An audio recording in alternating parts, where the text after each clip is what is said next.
Chapter का नाम है बायोटेक्नोलॉजी प्रिंसिपल्स एंड प्रोसेसेस। तो एक हमारी यूनिट है जिसका नाम है बायोटेक्नोलॉजी। बायोटेक्नोलॉजी में हमारे दो चैप्टर आएंगे। फर्स्ट चैप्टर है बायोटेक्नोलॉजी प्रिंसिपल्स एंड प्रोसेसेस और जो दूसरा चैप्टर है उसमें आएगा बायोटेक्नोलॉजी एंड इट्स एप्लीकेशन। तो हम दोनों चैप्टर्स को पढ़ेंगे। पहले हम फर्स्ट वाले चैप्टर को पढ़ते हैं जो कि बायोटेक्नोलॉजी प्रिंसिपल्स एंड प्रोसेसेस।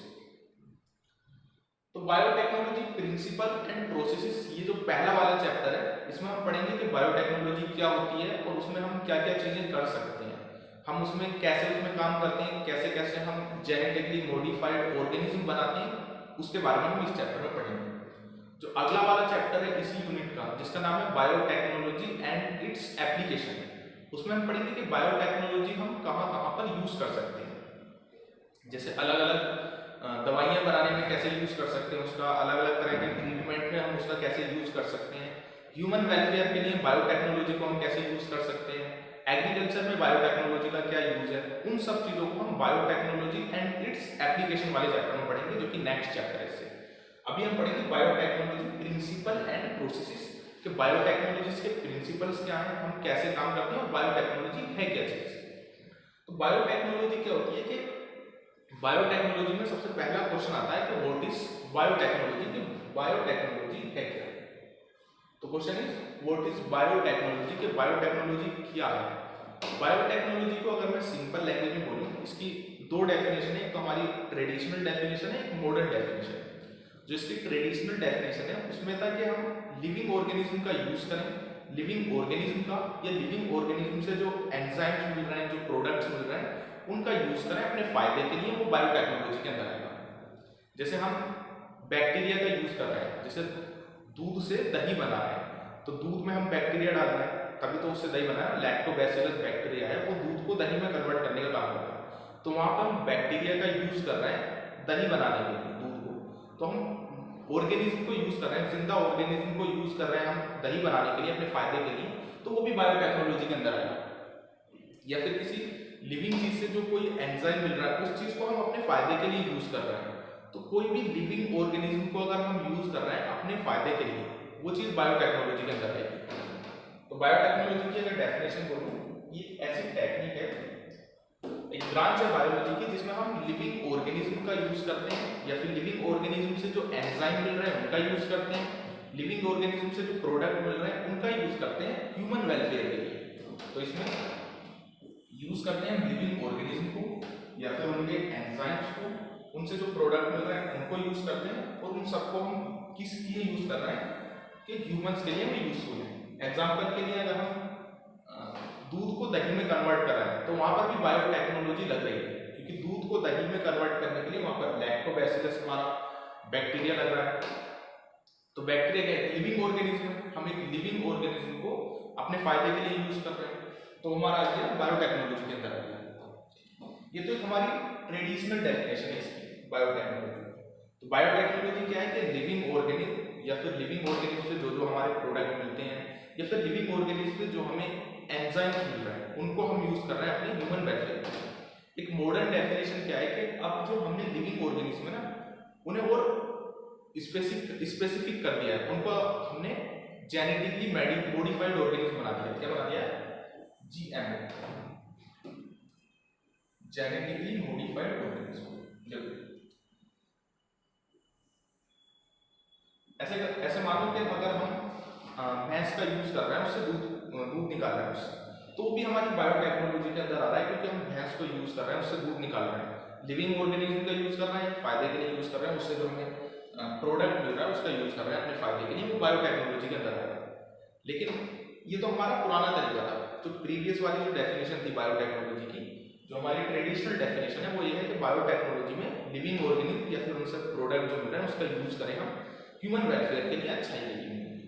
दूसरी हमारी डेफिनेशन आती है बायोटेक्नोलॉजी की, जो न्यू डेफिनेशन है, इसमें हम बायोटेक्नोलॉजी में जो ऑर्गेनिज्म यूज कर रहे हैं इस बार वो जेनेटिकली मॉडिफाइड ऑर्गेनिज्म यूज कर रहे हैं।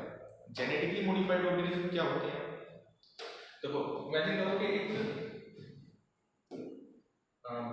गाय,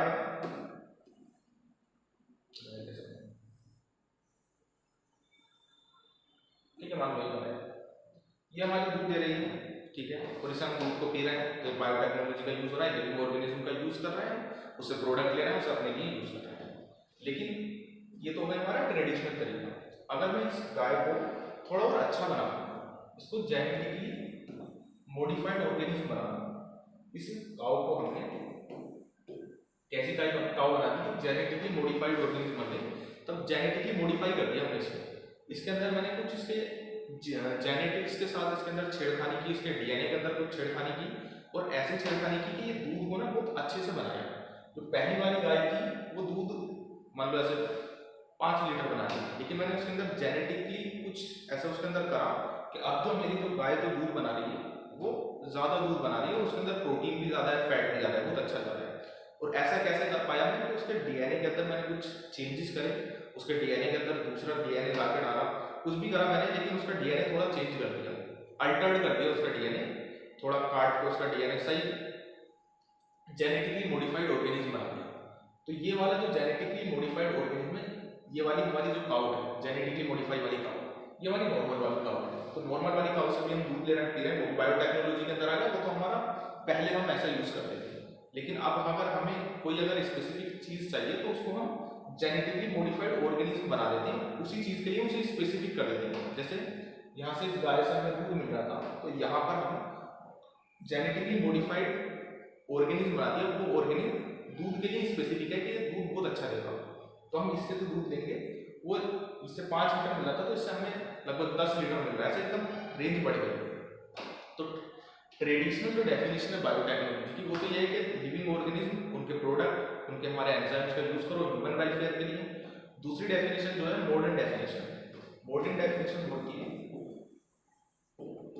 कि जेनेटिकली मॉडिफाइड ऑर्गेनिज्म का यूज करना, क्योंकि पहले जेनेटिकली मॉडिफाइड ऑर्गेनिज्म हम नहीं बना सकते थे, इतनी टेक्नोलॉजी नहीं थी। तो पहले वाली जो डेफिनेशन थी, बस हम लिविंग ऑर्गेनिज्म का यूज करते थे अपने फायदे के लिए।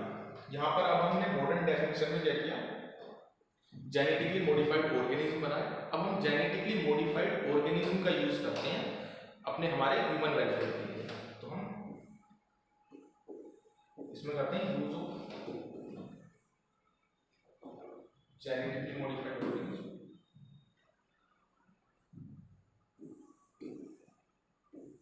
जीएमओ और किस चीज के लिए यूज कर रहे हैं, अपने फायदे के लिए, ठीक है, उससे कुछ ना कुछ सामान ले रहे हैं खाने के लिए फॉर ह्यूमन वेलफेयर,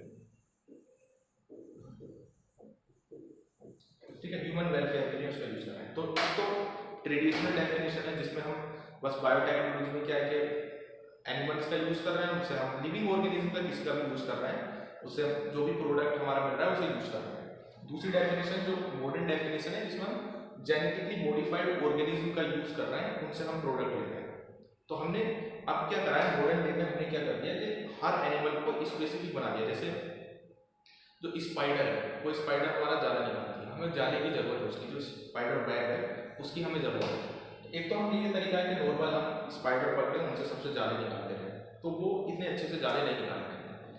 दूसरा तरीका है कि हमने स्पाइडर को स्पेसिफिक बना दें, उसके अंदर कुछ चेंज करें केमिकल, उसके अंदर जो डीएनए है उसको इसे अल्टर्ड कर दें उसके डीएनए को, और उसका डीएनए ऐसा कर दें कि उसके अंदर से बहुत ज़्यादा स्पाइडर सिल्क निकलने लगे, तो हम उसके अंदर से फिर बहुत ज़्यादा स्पाइडर ले पाएंगे, ठीक है, बहुत ज़्यादा हम जाला ले पाएंगे, क्योंकि हमें जाला चाहिए, उसे हम अलग अलग हमें ज़रूरत है उसको अलग अलग जगह पर हमें यूज़ करना है, क्योंकि स्पाइडर सिल्क जो है वो हमारा स्टील से भी मजबूत हो सकता है। तो हमने जेनेटिकली मॉडिफाइड ऑर्गेनिज्म, अब पहले तो हम नॉर्मल एनिमल को यूज करते थे, अब सिंपल बात में जेनेटिकली मॉडिफाइड ऑर्गेनिज्म को यूज करते हैं और उनके प्रोडक्ट को हम यूज करते हैं, उनके एंजाइम्स को यूज करते हैं अपने ह्यूमन के वेलफेयर के लिए। तो बायोटेक्नोलॉजी क्या है कि लिविंग ऑर्गेनिज्म का यूज करें, हम उनके प्रोडक्ट्स का यूज करें, एंजाइम्स का यूज करें अपने फायदे के लिए, वो बायोटेक्नोलॉजी के अंदर आएगा। और दूसरी चीज अब वो तो पुराना तरीका था, हमारा नया तरीका है कि अब हम जेनेटिकली मॉडिफाइड ऑर्गेनिज्म बना सकते हैं बायोटेक्नोलॉजी के हेल्प से। हम कोई भी ऑर्गेनिज्म अपने डिजायर के हिसाब से बना सकते हैं। हमें चाहिए कि ये ऑर्गेनिज्म बस यही काम करे, जैसे हमें स्पाइडर की और कोई खूबी उसके अंदर नहीं चाहिए, बस हमें उससे ज़्यादा चाहिए बहुत सारा, तो हम उसे ऐसा मॉडिफाई कर सकते हैं, स्पाइडर को जेनेटिकली मॉडिफाई कर सकते हैं कि वो ज़्यादा से ज़्यादा स्पाइडर सिल्क बनाए, जाला बनाए। तो हमने मॉडर्न जो डे है उसमें हम जेनेटिकली मॉडिफाइड ऑर्गेनिज्म को यूज करते हैं अपने फायदे के लिए, उनके प्रोडक्ट को यूज करते हैं, उनके एंजाइम्स को यूज करते हैं। हमारे ऑर्गेनाइजेशन है जिसको बोलते हैं यूरोपियन फेडरेशन ऑफ बायोटेक्नोलॉजी। तो यूरोपियन फेडरेशन ऑफ बायोटेक्नोलॉजी, उसने बायोटेक्नोलॉजी की डेफिनेशन दी है the integration of natural science, जो नेचुरल साइंस है उसका इंटीग्रेशन ऑर्गेनिज्म के साथ, उनकी सेल्स के साथ, उनके ऑर्गेनिज्म के पार्ट्स के साथ, या फिर उनके मोलिकुलर जो उसका डीएनए बिल्कुल मोलिकुलर लेवल पे जाकर उसका इंटीग्रेशन करना, नेचुरल साइंस का और ऑर्गेनिज्म का, सेल्स का, उनके सेल्स के पार्ट्स का, मोलिक्यूल्स का, उनको आपस में इंटीग्रेट करना और फिर उनके प्रोडक्ट्स को और सर्विसेज को यूज करना, वो सारी चीजें बायोटेक्नोलॉजी के अंदर आती हैं। इसमें हमारी दोनों चीजों को इसने कंबाइन कर दिया है यूरोपियन फेडरेशन ऑफ बायोटेक्नोलॉजी ने, जो ट्रेडिशनल डेफिनेशन है और जो मॉडर्न डेफिनेशन है, दोनों डेफिनेशन को यहाँ पर कंबाइन कर दिया, मतलब इंटीग्रेशन कर दिया नेचुरल साइंस का, जो हमारी नेचुरल साइंस है उसको उन्होंने ऑर्गेनिज्म से, सेल से और उनके प्रोडक्ट्स से, उनके मोलिक्यूल्स के साथ उन्होंने इंटीग्रेट कर दिया और उन सबको एक साथ इन्होंने बायोटेक्नोलॉजी की डेफिनेशन बताई। तो यूरोपियन फेडरेशन ऑफ बायोटेक्नोलॉजी के मुताबिक जो बायोटेक्नोलॉजी है उसकी डेफिनेशन है नेचुरल साइंस का इंटीग्रेट होना ऑर्गेनिज्म के साथ, उनकी सेल्स के साथ और उनके मोलिकुलर लेवल यानी उनके डीएनए के साथ हम इंटीग्रेट करें नेचुरल साइंस को, और फिर उनके जो प्रोडक्ट आ रहे हैं उन प्रोडक्ट्स को हम यूज करें। वो सारी चीजें यूरोपियन फेडरेशन ऑफ बायोटेक्नोलॉजी के अकॉर्डिंग बायोटेक्नोलॉजी की डेफिनेशन। अब क्वेश्चन आया कि बायोटेक्नोलॉजी चलो बता दिया कि क्या चीज है। एक तो हमारी पुरानी वाली डेफिनेशन हो गई, पुरानी वाली डेफिनेशन में हम जेनेटिकली मॉडिफाइड ऑर्गेनिज्म को यूज नहीं करते थे क्योंकि उस टाइम पे जेनेटिकली मॉडिफाइड ऑर्गेनिज्म नहीं बनते थे। अब मॉडर्न जो डेफिनेशन है वो ये है कि हम जेनेटिकली मॉडिफाइड ऑर्गेनिज्म को यूज करते हैं अपने फायदे के लिए। जैसे हमें दूध चाहिए किसी गाय से, तो हम गाय को ऐसा बना देंगे कि बहुत ज्यादा दूध दे, अच्छे से दूध दे, ठीक है, हम जो उसके अंदर डीएनए को चेंज कर देंगे, जेनेटिकली मॉडिफाई कर देंगे। तो एक तो ये हो गई मॉडर्न डेफिनेशन और ट्रेडिशनल डेफिनेशन, दोनों को कंबाइन करके यूरोपियन फेडरेशन ऑफ बायोटेक्नोलॉजी ने हमारी डेफिनेशन बताई कि बायोटेक्नोलॉजी क्या है कि नेचुरल साइंस का इंटीग्रेशन ऑर्गेनिज्म के साथ, उनकी सेल्स के साथ, उनके अदर पार्ट्स के साथ, उनके मोलिकुलर लेवल पे उसका इंटीग्रेशन, ह्यूमन के फायदे के लिए उनके प्रोडक्ट्स का यूज करना, वो सब बायोटेक्नोलॉजी के अंदर आएगा।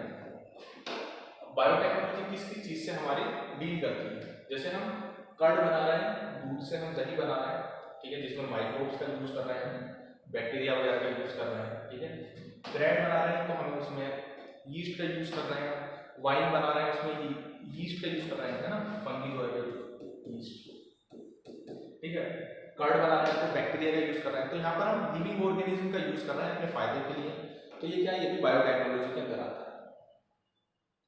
अब इन विट्रो फर्टिलाइजेशन, अब ये भी बायोटेक्नोलॉजी के अंदर ही इंक्लूड कर दिया गया है। इन विट्रो फर्टिलाइजेशन जैसे हमारा आता है टेस्ट ट्यूब बेबी, इसमें क्या है कि हम जो इनफर्टाइल लोग हैं, जो रिप्रोडक्शन करने के कैपेबल नहीं है, तो उसमें असिस्टेड रिप्रोडक्टिव टेक्नोलॉजीज हैं, जो कि हमारा 4th चैप्टर है रिप्रोडक्टिव हेल्थ, उसमें अच्छे से दे रखा है कि टेस्ट ट्यूब बेबी प्रोग्राम जो है, जिसमें हम स्पर्म निकालते हैं मेल से, ओवम निकालते हैं फीमेल को, उनको टेस्ट ट्यूब के अंदर हम दोनों को मिलाते हैं, तो test tube baby programme, in vitro fertilisation, ये भी बायोटेक्नोलॉजी के अंदर ही आता है। पहले ये बायोटेक्नोलॉजी के अंदर नहीं आता था, लेकिन अब ये बायोटेक्नोलॉजी के अंदर आता है।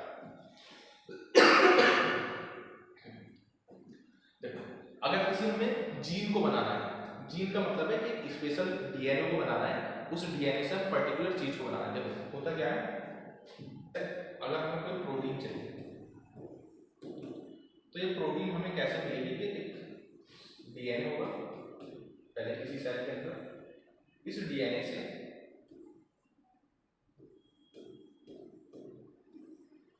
आरएनए बनेगा और उस आरएनए से प्रोटीन बनेगा।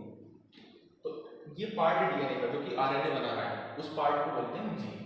तो जीन क्या है, हमें कोई प्रोटीन बनानी है तो हम पहले जीन पता होनी चाहिए उस चीज की, उसका डीएनए का सीक्वेंस पता होना चाहिए, तो डीएनए से हम आरएनए बनाएंगे, आरएनए से प्रोटीन होते हैं। तो बायोटेक्नोलॉजी के अंदर क्या क्या आ रहा है, पहली चीज तो आ रही है कर्ड बनाना, ब्रेड बनाना, वाइन बनाना, ये सारी चीजें हमारी बायोटेक्नोलॉजी के अंदर आ रही है। टेस्ट ट्यूब बेबी प्रोग्राम्स भी बायोटेक्नोलॉजी के अंदर आ रहे हैं, जीन का बनाना भी बायोटेक्नोलॉजी के अंदर है। इसके साथ साथ कोई वैक्सीन बनाना, वो भी बायोटेक्नोलॉजी के अंदर है, और अगर कोई डिफेक्टिव जीन है, उस जीन को ठीक करने का काम भी बायोटेक्नोलॉजी के अंदर है।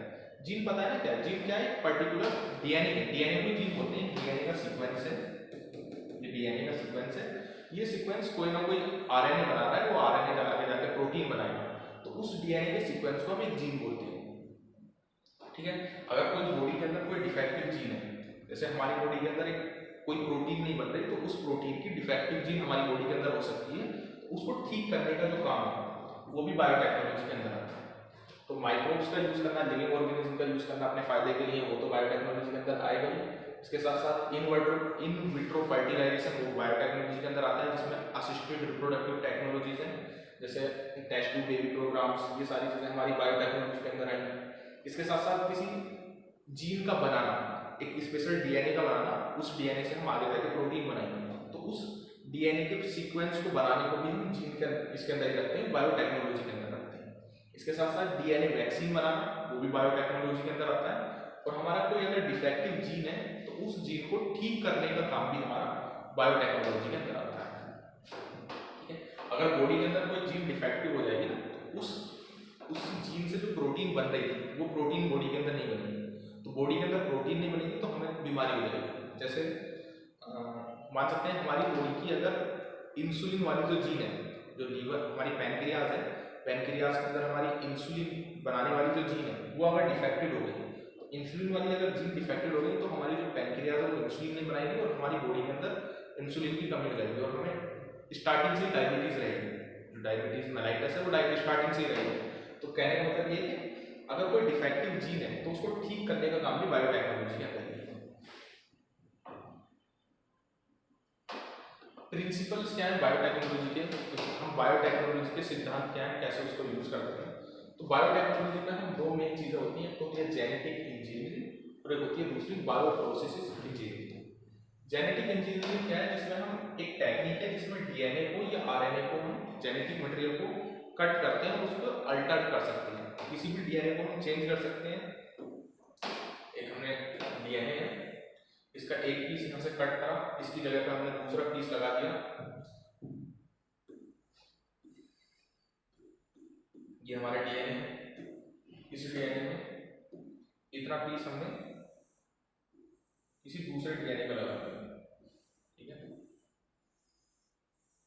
ठीक है, तो ये क्या है हमारा genetic engineering. Genetic engineering RNA या डीएनए के हम डीएनए को केमिकल उसका चेंज कर दें, उसे अल्टर कर दें। आरएनए या डीएनए को हम केमिकली अल्टर कर दें, उसके अंदर कोई दूसरा हम डीएनए काट के लगा दें, उसको काट के उसे चेंज कर दें, वो सब चीज जेनेटिक इंजीनियरिंग के अंदर है। और अगर डीएनए चेंज हो जाएगा तो डीएनए से जो आरएनए बनेगा वो भी चेंज हो जाएगा और आरएनए से जो प्रोटीन बनेगी वो भी चेंज हो जाएगी, क्योंकि डीएनए से आरएनए बनता है और आरएनए से प्रोटीन बनती है। अगर डीएनए को हम चेंज कर देंगे तो हमारा अल्टीमेटली जो प्रोटीन है वो भी चेंज हो जाएगी। जेनेटिक इंजीनियरिंग सिंपल लैंग्वेज में बोलूं, इसका मतलब है कि बस डीएनए या आरएनए को चेंज करना, उसको बदलना, उसको अल्टर करना, उसको काटना, उसकी जगह पे छोटा ऐसे काट के चिपका देना, दूसरा डीएनए घुसा देना उसमें, उस सब चीजें हमारी आती हैं जेनेटिक इंजीनियरिंग में।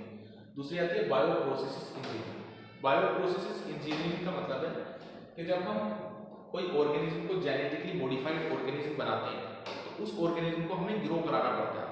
उसे ग्रो कराने के लिए तो जगह चाहिए, जो चैम्बर चाहिए जिसके अंदर वो ऑर्गेनिज्म ग्रो होगा, तो उसके लिए हमें एक स्टेराइल कंडीशन चाहिए। स्टेराइल मतलब ऐसी कंडीशन जहाँ कोई दूसरा और बैक्टीरिया ना हो, जर्म्स ना हो, उन सब चीज़ों को खत्म करने का हमारा होता है बायोप्रोसेसेस इंजीनियरिंग। मतलब सारे जर्म्स को खत्म करना, क्लीनिंग करने का, स्टेराइल कंडीशन बनाने का हमारा जो ठेका है वो सारा बायोप्रोसेसेस इंजीनियरिंग में आता है। जैसे एग्जांपल से मैं समझाता हूँ, मानो हमने इंसुलिन के लिए एक हमारा बैक्टीरिया बनाया, ठीक है। हमने क्या किया, जैसे हमारा ई कोलाई बैक्टीरिया है, इस ई कोलाई बैक्टीरिया के अंदर हमने इसके अंदर हमें डीएनए को इसके चेंज कर दिया। ये नॉर्मल डीएनए था इसका, लेकिन हमने इसके डीएनए को चेंज कर दिया, यहाँ पर अपना डीएनए थोड़ा सा डाल दिया, अपना डीएनए डाल दिया, तो हमने अपनी जीन इसके अंदर हमने इंट्रोड्यूस करा दी, इसके डीएनए के अंदर हमने थोड़ा सा अपना डीएनए डाल दिया। तो ये चीज क्या हो गई, ये किसका काम है, जेनेटिक इंजीनियरिंग का काम है। यहाँ पर इसका डीएनए चेंज है, ठीक है। अब ये जो डीएनए है इससे हमारा वाला एमआरएनए बनेगा, हमारा वाला आरएनए, इस आरएनए से प्रोटीन बनेगी। अब ये वाला जो बैक्टीरिया ये जब डिवाइड करेगा तो वो इससे तो बैक्टीरिया बनेगा, ठीक है। ये वाले जो दो बैक्टीरिया हैं इनके अंदर इसका डीएनए भी है और इस इसमें जो हमने जो डीएनए डाला था वो वाला डीएनए इसके अंदर है।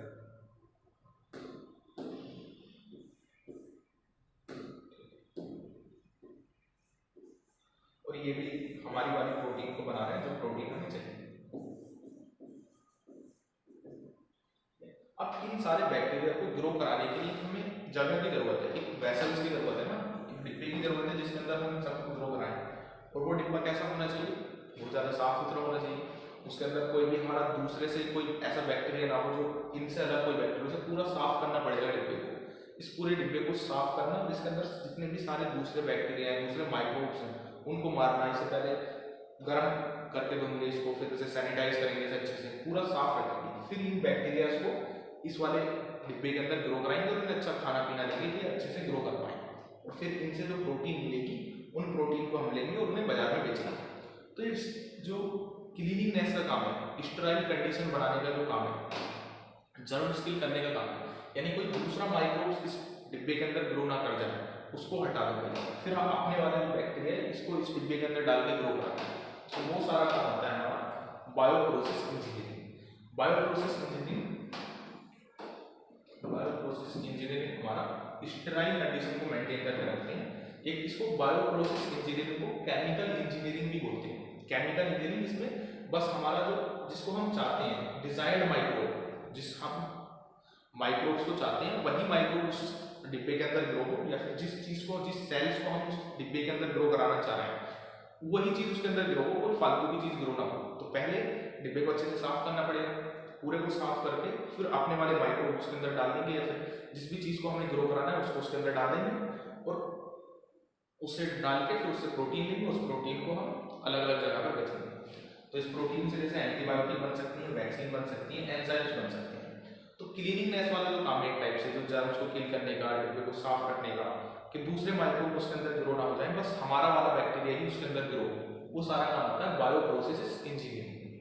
तो बायोटेक्नोलॉजी के अंदर एक तो जेनेटिक इंजीनियरिंग, जेनेटिक इंजीनियरिंग में मतलब डीएनए को या आरएनए को चेंज करना, और बायो प्रोसेस इंजीनियरिंग मतलब जो हमने बैक्टीरिया है उसको जिस भी वेसल्स के अंदर हम ग्रो कराएंगे उस वेसल्स के अंदर पहले से कोई दूसरा बैक्टीरिया नहीं होना चाहिए, जो हमारा वाला बैक्टीरिया है वही उसके अंदर ग्रो करे, या फिर जो हमारी वाली कोई सेल्स है वही उस डिब्बे के अंदर ग्रो करे।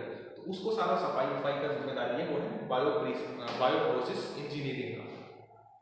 बायो प्रोसेस इंजीनियरिंग को बोलते हैं केमिकल इंजीनियरिंग, भी इसी को बोलते हैं बायो प्रोसेस इंजीनियरिंग। ठीक है, तो प्रिंसिपल समझ में आया।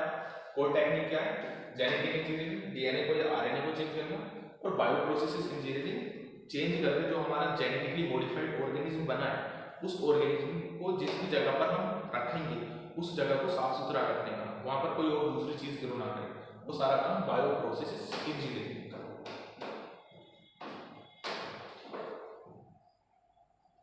अब जेनेटिकली मॉडिफाइड ऑर्गेनिज्म बनाने के लिए हमें बायोटेक्नोलॉजी में क्या करते हैं, जेनेटिकली मॉडिफाइड ऑर्गेनिज्म बनाते हैं। तो जेनेटिकली मॉडिफाइड ऑर्गेनिज्म बनाने के लिए किन किन चीज़ों की क्या क्या स्टेप होते हैं वो देखने वाले हैं। तो देखो जेनेटिकली मॉडिफाइड ऑर्गेनिज्म होते क्या है। पहली बात तो जेनेटिकली मॉडिफाइड ऑर्गेनिज्म हम किसी भी ऑर्गेनिज्म की अगर हम उसका डीएनए चेंज कर दें और कोई दूसरा डीएनए उसकी जगह पर लगा दें, जैसे जो जाला है वो मकड़ी के अंदर बनता है, ठीक है, लेकिन हमें वो जाला जो है उस जाले की बहुत ज़्यादा ज़रूरत है।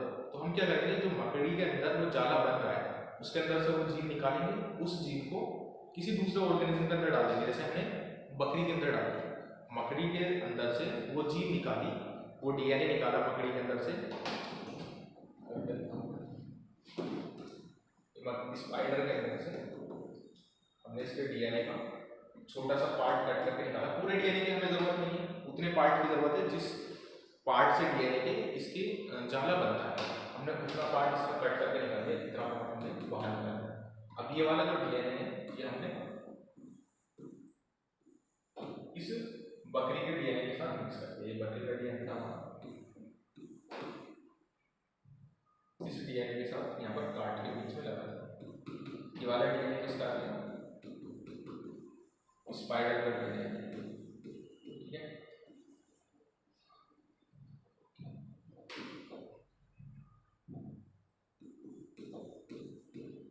ये वो वाला डीएनए जिससे स्पाइडर अपना जाला बनाता है। बकरी का जाला गोल बकरी होती नहीं है, लेकिन यहाँ पे तो ये डीएनए यहाँ पे लग गया और स्पाइडर का डीएनए। अब क्या होगा कि ये बकरी जो हो गई हमारी, अब नॉर्मल बकरी नहीं रही, ये बन गई जेनेटिकली मॉडिफाइड ऑर्गेनिज्म बन गई। अब इस ऑर्गेनिज्म से हमें क्या मिलेगा, जैसे बकरी ने दूध दिया तो इसके दूध के अंदर हमें जाला दिखाई देगा, तो हम उस जाले को दूध में से निकालेंगे, जाला निकालना या और भी जगह पे आ सकता है, उसके हेयर्स के ऊपर हमें जाला दिखाई दे सकता है, वो डिपेंड करेगा कहाँ पर हमें कैसे उसको लगाया है। तो ये वाला जो जाला है, जो स्पाइडर का जो हमने वो लगाया था, डीएनए लगाया था, वो वाला जाला मानो बकरी के दूध के अंदर हमें मकड़ी का जाला आ रहा है, तो हम दूध निकाल रहे हैं, उसके अंदर हमें बहुत सारा जाला मिल गया। अब उस जाले को हम अलग अलग यूज कर सकते हैं, क्योंकि स्पाइडर जो सिल्क है वो बहुत ज़्यादा स्ट्रॉन्ग है, वो हमारा स्टील से भी ज़्यादा स्ट्रॉन्ग है। स्पाइडर सिल्क रिप्लेस कर सकता है जो प्लास्टिक की जो तार आती हैं, कैसे जैसे मछली पकड़ने के लिए हम जो तार यूज करते हैं ना, उसकी जगह पर आने वाले टाइम में स्पाइडर सिल्क हमारा रिप्लेस कर सकता है, क्योंकि स्पाइडर सिल्क मजबूत भी है और बायोडिग्रेडेबल भी है, जिससे एनवायरमेंट को भी फर्क नहीं पड़ेगा। लेकिन इतनी क्वांटिटी में स्पाइडर सिल्क बनाना एकदम पॉसिबल नहीं, तो उसके लिए हमने क्या किया, स्पाइडर के अंदर से वो चीज निकाली, वो बकरी के अंदर डाली, बकरी के अंदर दूध आ रहा है, उसके दूध से हमने जाला निकाला, उस जाले से हम अलग अलग रस्सी बना रहे हैं, कपड़े बना रहे हैं, या फिर अलग अलग जैकेट टाइप बना रहे हैं, तो उसको यूज कर रहे हैं। तो ये वाली जो बकरी है कैसी बकरी है, जेनेटिकली मॉडिफाइड बकरी है, जेनेटिकली मॉडिफाइड ऑर्गेनिज्म है। तो हमने क्या क्या स्टेप यहाँ पर इन्वॉल्व हुए। पहला स्टेप क्या था, अगर स्पाइडर के अंदर से जाले वाली जीन को निकाल के उस जीन को किसके अंदर डालना है, बकरी के अंदर डालना है, तो सबसे पहला जो स्टेप है वो स्टेप आएगा कि स्पाइडर के अंदर उस जीन को ढूंढना कि वो जीन है किस जगह। इतना बड़ा स्पाइडर का डीएनए है, उस डीएनए के अंदर से उस जीन को ढूंढना कि वो जीन कौन सी जो कि बकरी के अंदर जाला बनाती है। हमें बकरी के अंदर की कौन सी खूबी चाहिए कि जिससे वो जाला बनाती है। हमें बकरी की वो खूबी नहीं चाहिए जिससे वो कूदती है, हमें बकरी को ऐसे कूदाना नहीं है ना ऊंचा ऊंचा, हमें तो बस जाले की जरूरत है ना, वेब की जरूरत है, स्पाइडर वेब की जरूरत है। तो पहला स्टेप क्या है, स्पाइडर के अंदर उस जीन को ढूंढना जिससे कि वो जाला बनाता है, आइडेंटिफिकेशन करना। ठीक है, first step identification of DNA with desirable gene, जो जीन हमें चाहिए उस जीन के डीएनए को हमें आइडेंटिफाई करना। अब दूसरा स्टेप क्या है कि वो जो डीएनए जो हमने ढूंढ लिया उस डीएनए को पोस्ट के अंदर, पोस्ट यहाँ पर जैसे गोट बकरी के अंदर उस डीएनए को डालना। ठीक है, डालना। थर्ड स्टेप क्या है कि आप उस बकरी के जो बच्चे होंगे, ठीक है, उसके अंदर भी वो जीन होनी चाहिए। ऐसा नहीं कि बस जिस बकरी को हमने जेनेटिकली मॉडिफाइड बनाया वो बकरी जेनेटिकली मॉडिफाइड रही, लेकिन ऐसा नहीं होना चाहिए उसके बच्चे भी जो उसके आने वाली जो प्रोजेनी हो वो भी जेनेटिकली मॉडिफाई रहे। ठीक है, तो यानी जो होस्ट है, होस्ट की प्रोजेनी जो है वो भी प्रोजेनी के अंदर वो डीएनए ट्रांसफर होना चाहिए। तो तीन स्टेप है। पहला स्टेप जिस भी ऑर्गेनिज्म से हमें डीएनए निकालना है, ठीक है, पूरा डीएनए तो नहीं निकालना उस ऑर्गेनिज्म का, उतना पार्ट निकालना है डीएनए का जितने पार्ट की हमें जरूरत है, तो उतने पार्ट को ढूंढना उस ऑर्गेनिज्म के डीएनए के अंदर, उसको बोलते हैं identification of DNA with desirable gene. Spider के डीएनए के अंदर से, मकड़ी के अंदर से पूरा डीएनए की जरूरत नहीं है, उतने डीएनए की जरूरत है जितने डीएनए से उसकी जाला बनता है, उसके अंदर उसके जितना उसके अंदर से वेब बनता है, उसका वो आ गया आइडेंटिफिकेशन वाला पार्ट। दूसरा पार्ट जो हमें मिल गया, हमें वो डीएनए मिल गया जिससे स्पाइडर जाला बना रही है, उस डीएनए को निकाल के किसी दूसरे ऑर्गेनिज्म के अंदर डालना। उस डीएनए को निकाल के हमने होस्ट के अंदर डाल दिया, दूसरे ऑर्गेनिज्म के अंदर डाल दिया। अब जो होस्ट है वो ऐसा नहीं हो कि बस जिसके अंदर डाला है हमने उसके अंदर ही रहे। होस्ट के जो बच्चे होंगे, यानी जिस भी ऑर्गेनिज्म के अंदर हमने स्पाइडर का डीएनए निकाल के डाला है, तो उसके जो बच्चे होंगे वो भी हमारे जेनेटिकली मॉडिफाइड बच्चे होंगे। ठीक है, वो भी उस डीएनए को कोशिश करें, वो भी उस डीएनए को मेंटेन करके रखें। तीसरा वाला स्टेप कि उनकी जो प्रोजेनी हो वो भी उस डीएनए को मेंटेन करके रखे। डीएनए को ढूंढना, डीएनए को दूसरे के अंदर डालना, फिर दूसरा वाले ऑर्गेनिज्म के बच्चे भी उस डीएनए को अपने पास रखें। तीन स्टेप है, सिंपल है। आगे ना समझ, ढूंढना डीएनए को, दूसरे के अंदर डालना, दूसरे के अंदर डाल के फिर जो दूसरे के बच्चे हैं वो भी जो डीएनए हमने उसके अंदर डाला है उसके बच्चों में भी वो डीएनए रखे।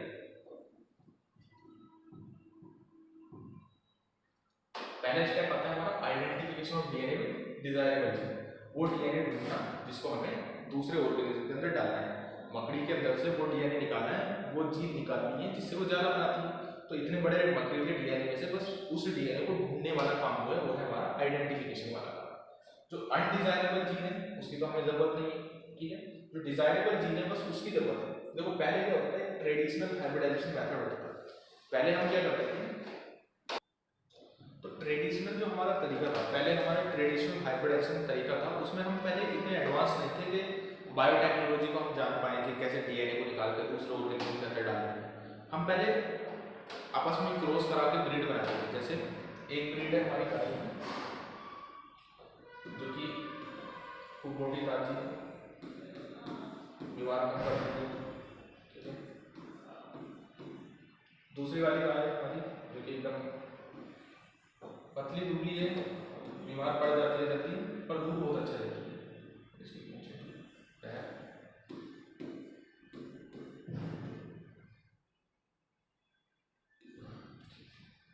ये हमारी दूध बहुत अच्छा दे रही है, ये हमारी दूध बेकार दे रही है लेकिन बीमार नहीं पड़ रही है। हमें इसकी क्वालिटी चाहिए ये कि ये बीमार ना पड़े, इसकी क्वालिटी चाहिए कि दूध अच्छा दे, दूध अच्छा देती है, ये बीमार नहीं पड़ती। तो हमें एक ऐसी गाय चाहिए कि जो कि दूध भी अच्छा दे और बीमार भी ना पड़े। तो हम क्या करेंगे, पहला तरीका क्या था, हम दोनों को आपस में क्रॉस कराएंगे। पहले हम क्या करते थे, आपस में क्रॉस कराते थे। जब बायोटेक्नोलॉजी नहीं थी तो हम आपस में क्रॉस कराएंगे। तो एक तो गाय हमारी ऐसी बन जाएगी, दोनों में कई सारे इसके बच्चे आएंगे, दोनों को आपस में क्रॉस कराएंगे तो उनके बच्चों में से एक बच्चा ऐसा भी होगा जो दूध भी अच्छा दे रहा है और डिसीज भी नहीं हो रही उसकी, है ना। तो दूध भी अच्छा दे रहा है, वो वाले बच्चे को हम रख लेंगे। लेकिन साथ में ऐसे बच्चे भी प्रोड्यूस होंगे, एक ऐसा बच्चा भी तो प्रोड्यूस हो सकता है जो दूध देने में भी बेकार है और बीमार भी बहुत जल्दी पड़ रहा है। दोनों के कैरेक्टर्स आपस में एक्सचेंज होंगे जब ब्रीड बनेगी। तो एक तो चांस ये है कि ऐसी ब्रीड ऐसा हमारा बच्चा बन जाए कि दूध भी अच्छा दे रहा है और बीमार भी नहीं पड़ रहा।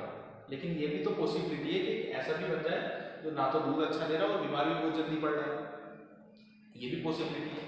तो हमने जो डिजायर्ड वाला चाहिए और अनडिजायर्ड वाला चाहिए, जो चाहिए नहीं और जो चाहिए, हम उसको इसमें कंट्रोल नहीं कर पा रहे हैं। अगर ट्रेडिशनल तरीके से हम हाइब्रिडाइजेशन कर रहे हैं, ट्रेडिशनल तरीके से हम क्रॉस कराएं, अगर हम जैसे हम क्लासिक तरीके से दोनों को आपस में क्रॉस कराएं तो हमें डिजायरेबल जीन भी आएंगी और अनडिजायरेबल जीन भी आएंगी, ठीक है। लेकिन अगर हम बायोटेक्नोलॉजी का यूज करें तो बायोटेक्नोलॉजी का यूज करके इसके अंदर से जो डिसीज रेसिस्टेंस वाली जीन है वो निकाल के इसके अंदर डाल सकते हैं। इसके अंदर डीएनए देखेंगे, इसके डीएनए में ऐसी क्या चीज़ है जो इसे बीमारियों से बचा देगी, उस चीज़ को निकाल के इसके अंदर डाल देंगे।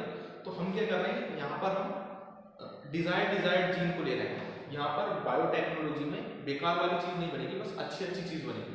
अगर ट्रेडिशनल तरीके से हम हाइब्रिडाइजेशन कराते हैं, अगर हम दोनों का क्रॉस कराते हैं तो कुछ अच्छी भी बनेगी ब्रीड, कुछ बेकार भी बनेगी। बेकार वाली को हम खत्म कर देंगे, अच्छी वाली को रखेंगे। लेकिन अगर बायोटेक्नोलॉजी का यूज करेंगे तो हमें बस जो चीज़ चाहिए वही चीज़ आएगी। इसके अंदर से हम जीन को ढूंढेंगे इसके डीएनए की इस डीएनए की वजह से बीमार नहीं हो रही, उस डीएनए को निकाल के इस वाले के अंदर डाल देंगे, फिर ये भी बीमार नहीं होगी। तो हमारे पास ऐसी गाय आ जाएगी जो कि बीमार भी नहीं हो रही और दूध भी अच्छा देगी। तो बायोटेक्नोलॉजी से हम बस जो हमारी डिजायरेबल जीन है उस डिजायरेबल जीन को हम एक दूसरे के अंदर डाल सकते हैं। लेकिन अगर ट्रेडिशनल तरीके से कराएं, हाइब्रिडाइजेशन कराएं, तो उसमें डिजायरेबल भी बनेगा और अनडिजायरेबल भी बनेगा। तो यही चीज़ यहाँ पे होती है ट्रेडिशनल हाइब्रिडाइजेशन टेक्निक में, अनडिजायरेबल भी आता है और डिजायरेबल भी आता है, दोनों आते हैं। लेकिन जेनेटिक इंजीनियरिंग में यानी बायोटेक्नोलॉजी में बस डिजायरेबल जीन आएंगी जो कि इंट्रोड्यूस। अगर हम ट्रेडिशनल हाइब्रिडाइजेशन कराएं तो बच्चे ऐसे ही बनेंगे जो बेकार होंगे, बिल्कुल दूध भी अच्छा नहीं दे रहे, बीमार भी जल्दी बढ़ रहा है। और ऐसे ही बनेंगे जो कि अच्छे हैं हमारे, मतलब दूध भी अच्छा दे रहे हैं और बीमार भी नहीं पड़ रहे, दोनों तरीके के बन रहे हैं। चांस है कौन सा बन रहा है। लेकिन अगर बायोटेक्नोलॉजी का यूज करके अगर हम नई ब्रीड बना रहे हैं तो उसमें बस उसमें अनडिजायरेबल बन ही नहीं सकती चीज़, बस डिजायरेबल जीन हमारी इंट्रोड्यूस कराएंगे, ठीक है। तो दोनों में फर्क है। ट्रेडिशनल हाइब्रिडाइजेशन से जो हम कोई अगर ब्रीड बना रहे हैं तो उस ब्रीड में हमारे डिजायरेबल और अनडिजायरेबल दोनों चीज़ें बनेंगी। और अगर बायोटेक्नोलॉजी का यूज कर रहे हैं, जेनेटिक इंजीनियरिंग का यूज कर रहे हैं, तो हम बस जो चीज़ चाहिए हम उस चीज़ को पर्टिकुलरली उस चीज़ पे फोकस कर सकते हैं। तो बायोटेक्नोलॉजी में पहला स्टेप क्या था कि उस डीएनए को ढूंढ के निकालना जिस डीएनए की हमें ज़रूरत है, ठीक है। जैसे मकड़ी वाला केस लेके चल रहा है तो मकड़ी के अंदर से हमने वो इतना बड़ा मकड़ी का डीएनए लिया जिसमें से हमने उस पर्टिकुलर सीक्वेंस को देख लिया डीएनए के कि ये सीक्वेंस हमारे इसके अंदर जाला बना रहा है, उस सीक्वेंस को उसके अंदर से निकाल लिया, उस सीक्वेंस को निकाल के होस्ट ऑर्गेनिज्म के अंदर डाल दिया, ठीक है। अब यहाँ पर भी परेशानी आती है, तुम अगर मकड़ी का डीएनए निकालोगे, अगर गाय बकरी के अंदर डाल दोगे ऐसे डायरेक्टली तो उससे कुछ फर्क नहीं पड़ेगा, वो डीएनए उसका काम नहीं करेगा जब तक हम उस डीएनए को वेक्टर के साथ लगा के नहीं डालेंगे, तब जैसे स्पाइडर का हमारा डीएनए है, इस डीएनए को हमने काट लिया, इतना डीएनए इसके अंदर से निकाल लिया, ये डीएनए इसके अंदर जाला बना है, इस डीएनए को हमने इस बोर्ड के अंदर डालना है, ठीक है, बकरी के अंदर तो बकरी का डीएनए, ये डीएनए अगर हमने ऐसे अगर डाल दिया ना इसके अंदर तो कोई काम नहीं करेगा, ये खराब रहेगा। तो हमें क्या करना है, इस डीएनए को वेक्टर के साथ लगा के इसके साथ डालना पड़ता है, वेक्टर का यहाँ पे सहारा लेना पड़ता है। तो यहाँ पर हम इसको ना एक वेक्टर के साथ लगाएंगे, एक वेक्टर आए, वेक्टर में हम प्लाज्मिड का भी यूज कर सकते हैं। दो चीज, वेक्टर क्या है, जो कि लेके जाए किसी डीएनए को होस्ट के अंदर लेके जाए, या तो प्लाज्मिड का यूज कर सकते हैं या फिर किसी वायरस का यूज कर सकते हैं। दो तरह के वेक्टर हमारे यूज हो सकते हैं, या तो प्लाज्मिड या फिर वायरस। प्लाज्मिड होता है हमारा जो बैक्टीरिया वगैरह के अंदर मिलता है, plasmid extra chromosomal double standard DNA मिलता है। बैक्टीरिया के पास तो उसका नॉर्मल डीएनए रहता है, उसके साइड में उसका दूसरा डीएनए भी रहता है जिसको बोलते हैं प्लाज्मिड। तो प्लाज्मिड का यूज हो सकता है बायोटेक्नोलॉजी के अंदर डीएनए को ट्रांसफर कराने में होस्ट ऑर्गेनिज्म के अंदर, ठीक है, या फिर किसी वायरस का भी हम यूज कर सकते हैं इसे डीएनए को इसके अंदर डालने के लिए। अगर नॉर्मली ऐसे डीएनए डाल दिया ना तो कोई फायदा नहीं है, तो कुछ हमारा खराब हो गया। हमें इस डीएनए को इस वेक्टर के साथ लगा के फिर इसके अंदर डालना पड़ेगा। अब पूरे वेक्टर को हम इसके अंदर डाल देंगे, ठीक है, या तो प्लाज्मिड का यूज करना, वेक्टर के फॉर्म में दो वेक्टर होते हैं ना, ठीक है, वेक्टर एक गाड़ी है जिसके ऊपर ये वाला डीएनए हमारा बैठ कर इसके अंदर जाएगा। तो वेक्टर एक हमारी गाड़ी है जिसके ऊपर डीएनए हम चिपका लेंगे, वो गाड़ी हमारे डीएनए को होस्ट ऑर्गेनिज्म के अंदर लेके जाएगी। तो वेक्टर या तो प्लाज्मिड हो सकता है या फिर वायरस हो सकता है। ये वेक्टर इस डीएनए को इस होस्ट ऑर्गेनिज्म के अंदर लेके जाएगा। और इस वेक्टर की खास बात क्या होती है, इस वेक्टर के पास होता है ORI, जिसको बोलते हैं ओरिजिन ऑफ रेप्लिकेशन। इसी वजह से ये वेक्टर हमारा, अगर वेक्टर के साथ डीएनए इसके अंदर जाएगा ना तो अब ये डीएनए इसके अंदर सही रहेगा। अब ये यहाँ पर काम करना स्टार्ट कर देना, इस वेक्टर के साथ वाले डीएनए को इस बकरी के अंदर डाल दिया, तो अब ये यहाँ पर अपना जो बकरी है वो जाला बनाना स्टार्ट कर देगी, क्योंकि हमने इस बार जो डीएनए डाला है वो वेक्टर के साथ करके डाला है। वेक्टर हम प्लाज्मिड को भी यूज कर सकते हैं और वायरस को भी हम वेक्टर की तरह यूज कर सकते हैं, ठीक है। तो हमें यहाँ पर प्लाज्मिड की जरूरत पड़ती है, वेक्टर की जरूरत पड़ती है डीएनए को दूसरे ऑर्गेनिज्म के अंदर डालने के लिए। अच्छा, एलियन पीस ऑफ डीएनए किसको बोला है यहाँ पर? एलियन पीस ऑफ डीएनए उसको बोला है जो, अगर बकरी के अंदर मकड़ी का डीएनए डालना है तो मकड़ी का डीएनए बकरी के लिए एलियन डीएनए हुआ, बाहर से जो डीएनए आ रहा है वो वाला डीएनए एलियन डीएनए। तो हम क्या करेंगे, पहले मकड़ी के अंदर से डीएनए निकाला, ये हमारा डीएनए निकल गया। इस डीएनए को डायरेक्टली उसके अंदर नहीं डालेंगे, ये बकरी है हमारी, बकरी के अंदर एसिड डालेंगे, एसिड डालने से कोई फायदा नहीं है। तो पहले इसको वेक्टर के साथ चिपकाएंगे, ठीक है। अब ये हमारा वेक्टर के साथ लगा दिया। वेक्टर हम क्या यूज कर सकते हैं, तो किसी वायरस को या फिर किसी प्लाज्मिड को हम यूज कर सकते हैं। तो हमने यहाँ पर प्लाज्मिड के साथ इसे चिपका दिया। अब इसको हम इसके अंदर डाल देंगे और इसके पास खास बात क्या है, इसके पास ORI है, ओरिजिन ऑफ रेप्लिकेशन है। इससे फायदा क्या होगा कि अगर इसके साथ ये वेक्टर के साथ जाएगा तो अब इसके पास ओरिजिन ऑफ रेप्लिकेशन, तो इसके अंदर जाके वो रेप्लिकेट कर सकता है, अपनी कॉपी बना सकता है, अपनी फोटो स्टेट कर सकता है इसके अंदर जाकर, और अपनी कॉपी बना सकता है। तो अगली जनरेशन में भी वो ट्रांसफर हो सकता है। अगर बिना वेक्टर के डालेंगे तो वो फिर अंदर जाकर कोई फायदा नहीं हो सकता, लेकिन वेक्टर के साथ डालेंगे तो उसके अंदर जाएगा, स्टेबल रहेगा और अपनी कॉपीज बनाता रहेगा, अपनी कॉपी बनाएगा, अगली जनरेशन में फिर उसको ट्रांसफर भी होता रहेगा। तो दूसरे एक डीएनए को दूसरे ऑर्गेनिज्म के अंदर डालेंगे तो उसे नॉर्मली नहीं डालना होता है, पहले वेक्टर के साथ चिपकाना होता है। वेक्टर क्या क्या हो सकता है, या तो प्लाज्मिड या फिर वायरस, वायरस के साथ या फिर प्लाज्मिड के साथ उस डीएनए को चिपकाएंगे, फिर उसको हम पूरे को दूसरे ऑर्गेनिज्म के अंदर डाल देंगे। अगर मकड़ी का डीएनए बकरी के अंदर डालना है तो मकड़ी का जो डीएनए है वो एलियन डीएनए माना गया, और जो बकरी का डीएनए है वो उसका होस्ट का खुद का अपना डीएनए है, ठीक है। जैसे यहाँ पर ये हमारा प्लाज्मिड को वेक्टर की तरह यूज कर सकते हो। प्लाज्मिड हमें बैक्टीरिया के अंदर से मिलता है, प्लाज्मिड हमें बैक्टीरिया के अंदर से निकाला। अब इस प्लाज्मिड पे अपना जो हमारा डीएनए उस डीएनए को चिपकाया, उस डीएनए को प्लाज्मिड पे चिपका के और पूरे प्लाज्मिड को सेल के अंदर डाल दिया, जिस होस्ट के सेल के अंदर डालना है। और प्लाज्मिड की खास बात होती है इसके पास ओरिजिन ऑफ रेप्लिकेशन होता है, जिसकी वजह से सेल के अंदर जाकर होस्ट के अंदर जाकर रेप्लिकेट कर सकता है। वही चीज यहाँ पे दे रखी है कि जो प्लाज्मिड है उसके पास क्या होता है, ओरिजिन ऑफ रेप्लिकेशन होता है, जिसको बोलते हैं ORI सीक्वेंस।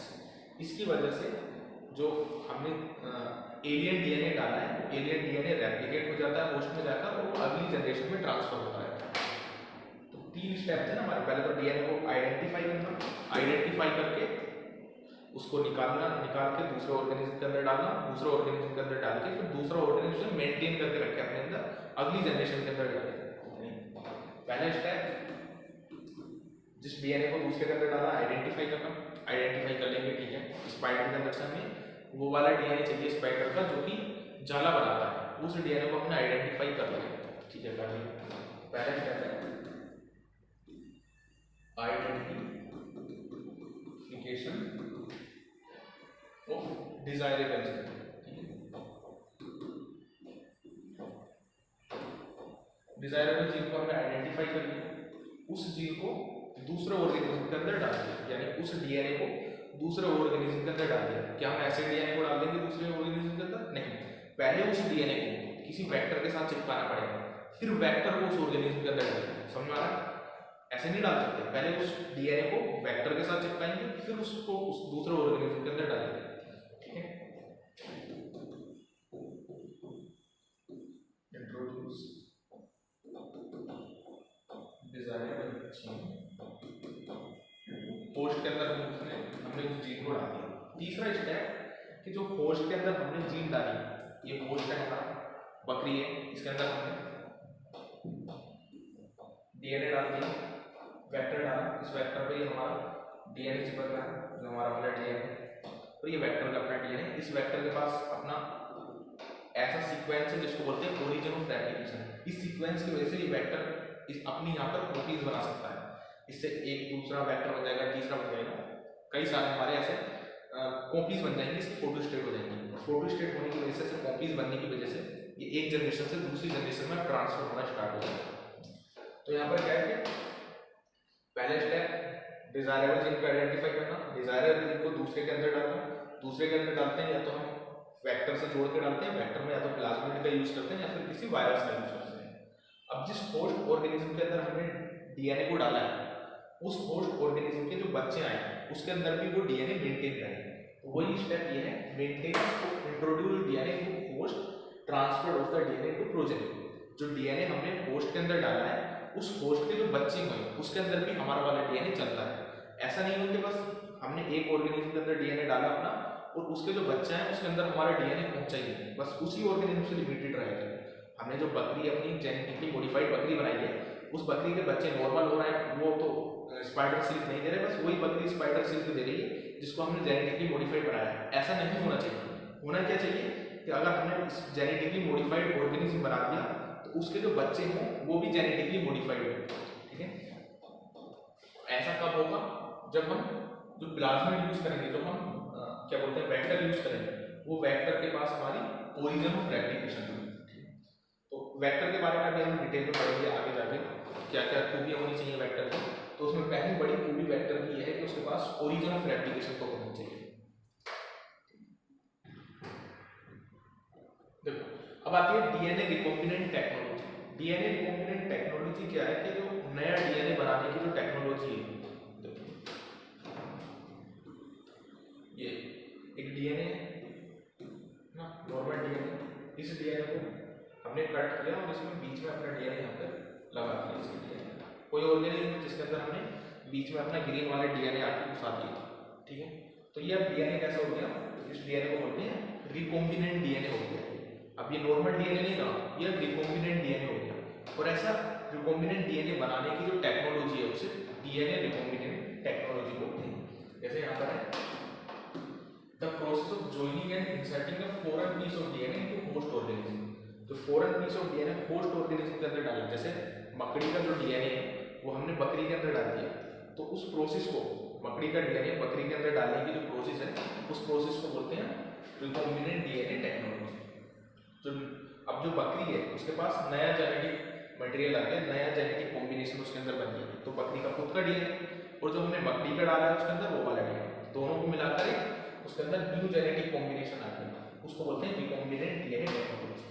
तो रिकॉम्बिनेंट डीएनए टेक्नोलॉजी जो है वो सबसे पहले हमारे दो साइंटिस्ट थे, स्टैनली कोहेन और हर्बर्ट बोयर। 1972 में इन्होंने सबसे पहले करके दिखाया। इन्होंने देखा जो सैल्मोनेला टाइफिनियम है, जो सैल्मोनेला टाइफिनियम है, इसके अंदर क्या थी, एंटीबायोटिक रेजिस्टेंस जीन थी। उस रेजिस्टेंट जीन को इन्होंने ई कोलाई के अंदर डाल दिया। तो देखो जैसे हमारा बैक्टीरिया है जो कि हमारा सैल्मोनेला टाइफिनियम, ये हमारा बैक्टीरिया कौन सा, सैल्मोनेला टाइफिनियम, ये वाला बैक्टीरिया। इस बैक्टीरिया के अंदर एक ऐसी डीएनए जो है इसका वो ऐसा है कि अगर इसको कोई हम स्पेशल एंटीबायोटिक डालें तो इससे एंटीबायोटिक से फर्क नहीं पड़ता। बहुत ही हमारा खतरनाक बैक्टीरिया है सैल्मोनेला टाइफिनियम, इसे अगर एंटीबायोटिक से मारना भी चाहें तो ये मर नहीं रहा है। तो क्यों नहीं मर रहा है, क्योंकि इसके अंदर एक ऐसा डीएनए है जो डीएनए से बचा रहा है मरने से। तो स्टैनली और हमारे हर्बर्ट जो साहब हैं, इन्होंने इस बैक्टीरिया को देखा, इन्होंने इस बैक्टीरिया के अंदर देखा कि सैल्मोनेला टाइफिनियम के अंदर एक ऐसा डीएनए है जो कि इसे एंटीबायोटिक से बचा रहा है। एंटीबायोटिक वो दवाई है जो कि बैक्टीरिया को मार देती है, लेकिन ये वाला बैक्टीरिया हमारा मर नहीं रहा है। क्यों नहीं मर रहा है, क्योंकि इसके पास ऐसा डीएनए है जो कि इसे एंटीबायोटिक से बचा रहा है। तो उन्होंने देखा क्यों बचा रहा है कि इसका डीएनए ऐसा है कि वो उसे बचा रहा है, तो उन्होंने इसके डीएनए को निकाला। ठीक है, इसका डीएनए निकाल दिया। इसके डीएनए के अंदर से वो चीज निकाली है जो चीज इसे एंटीबायोटिक रेजिस्टेंस बना रही थी। डीएनए के अंदर कोई ऐसी जीन होगी जो इस बैक्टीरिया को एंटीबायोटिक से रेजिस्टेंस बना रही थी, वो जीन को निकाला। उस जीन को निकालकर दूसरे बैक्टीरिया में जो कि हमारा है ई कोलाई बैक्टीरिया। अगर नॉर्मली ई कोलाई बैक्टीरिया के ऊपर एंटीबायोटिक डालें तो ये बेचारा मर जाता है, लेकिन सैल्मोनेला टाइफिनियम के ऊपर अगर एंटीबायोटिक डालें तो वो नहीं मरता है। क्यों नहीं मरता है, क्योंकि उसके पास ऐसा डीएनए है, ऐसी जीन है जो उसे एंटीबायोटिक से रेजिस्टेंस बनाती है। तो अगर वो जीन हम निकाल के ई कोलाई के अंदर डाल दें तो क्या ई कोलाई हमारा एंटीबायोटिक रेजिस्टेंस बन जाएगा? बोलो भाई, बन जाएगा ना। देखो अब क्या हम इस डीएनए को ऐसे डाल देंगे इसके अंदर? नहीं, इस डीएनए को डालने के लिए हमें वेक्टर का सहारा लेना पड़ेगा, और वेक्टर या तो प्लाज्मिड हो सकता है या फिर कोई वायरस हो सकता है। तो यहाँ पर जो हमारा वेक्टर है वो इन्होंने प्लाज्मिड को यूज किया और इस डीएनए को एक प्लाज्मिड के साथ चिपकाया, प्लाज्मिड के साथ ऐसे चिपकाया और इस डीएनए को ई कोलाई वाले बैक्टीरिया के अंदर डाल दिया। तो ई कोलाई वाले बैक्टीरिया के अंदर ये डीएनए,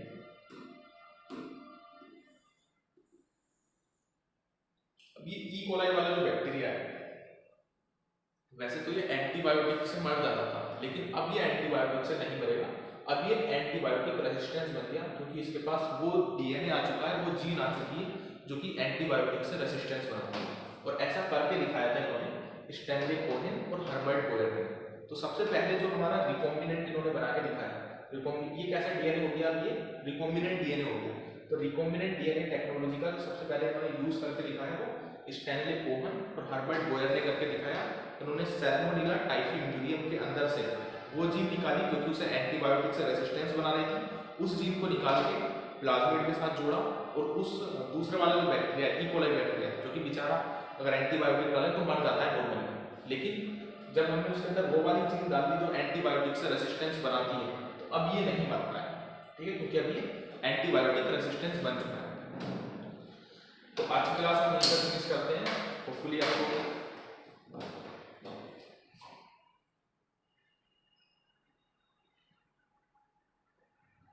और जो इसके बच्चे होते हैं, इस ई कोलाई बैक्टीरिया के जो बच्चे होते हैं, ठीक है, वो भी एंटीबायोटिक रेजिस्टेंस होते हैं, उन्हें भी एंटीबायोटिक से फर्क नहीं पड़ेगा।